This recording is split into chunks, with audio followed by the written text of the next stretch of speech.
कृष्ण जब गोकुल में थे तब अपने दोस्तों के साथ खेल रहे थे। उनके एक दोस्त कोने में बैठे हुए थे। कृष्ण ने जाकर उनसे पूछा, तुम हमारे साथ क्यों नहीं खेल रहे? वो दोस्त जवाब देते हैं कि मैं अंधा हूं ना, इसीलिए जब भी किसी को मौका मिलता है मेरे खिंचाई कर देते हैं, इसलिए मैं यहां पर कोने में बैठा हूं। तब कृष्ण जवाब देते हैं, थोड़े थोड़े अंधे तो सभी होते हैं, जो देखना चाहिए वो नहीं देखते हैं और जो नहीं देखना चाहिए बस उसी को देखते रहते हैं। हम सभी के पास देखने के लिए आंखें हैं, सवाल ये हम क्या देख रहे हैं। सुनने के लिए कान है, क्या सुन रहे हैं। तो बोलने के लिए ज़बान है, मगर क्या बोल रहे हैं। एक बार भगवान इस दुनिया में आए। एक इंसान जो नशे में धुत पड़ा हुआ है कहीं कोने में, उसके पास जाकर जब पूछते हैं, भाई तुम क्या कर रहे हो? अचानक से वो इंसान ने जब भगवान को अपने सामने देखा, पहचान लिया, बोले भगवान आप यहाँ कैसे?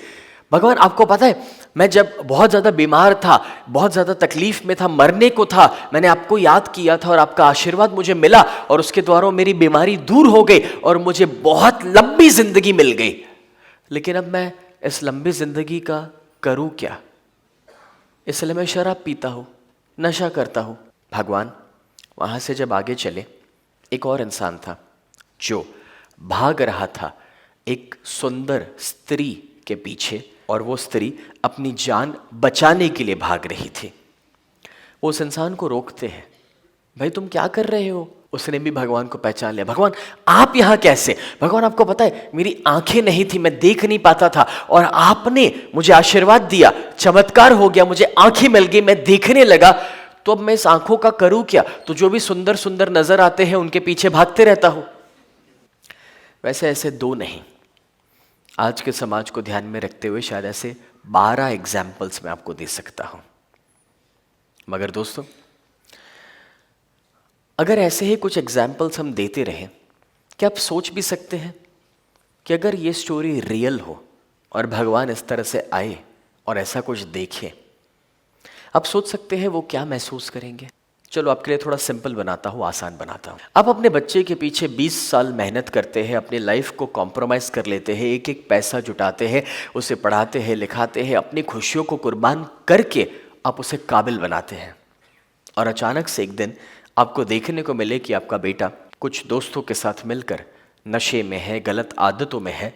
और जब आप उसको पूछे कि बेटा तुम क्या कर रहे हो, और वो ये जवाब दे, मेरी ज़िंदगी, मैं जो चाहे वो करूँ, आप कौन होते हैं मुझे कुछ कहने वाले हैं।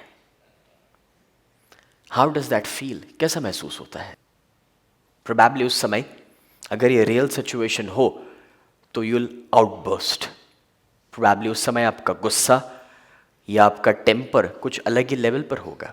शायद हो सकता है कि आपको हाथ उठाने का भी मन करे तो ये कहने का मन करे कि आज से तेरा और मेरा रिश्ता नहीं है। अब आप ये सोच सकते हैं कि ये तो सिर्फ 20 साल के बच्चे की मैं बात कर रहा था, जो पिता इतने बरसों से, इतने जन्म से हमें इतना सब कुछ दे रहे हैं, जब वो देखते होंगे हमें नशे में, कुछ बुरी आदतों में, आप सोच भी सकते हैं वो क्या महसूस करते होंगे। और फिर जब हम कहते हैं कि नसीब और किस्मत ने हमें साथ नहीं दिया, फिर जब हम कहते हैं कि उसका सपोर्ट मुझे नहीं मिला, कैसे मिले? वो चाहकर भी कैसे आपको सपोर्ट करे?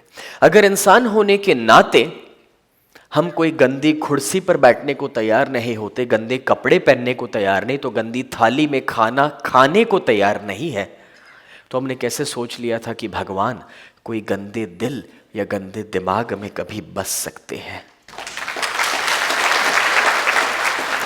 और इसलिए कहा जाता है कि God helps those who helps themselves, यानी कि जब तक हम अपने अंदर बदलाव नहीं लाएंगे, अपने आप को नहीं सुधारेंगे, तो अपने आप के लिए कुछ नहीं करेंगे, तब तक वो हमारे लिए चाहकर भी कुछ नहीं कर सकते हैं।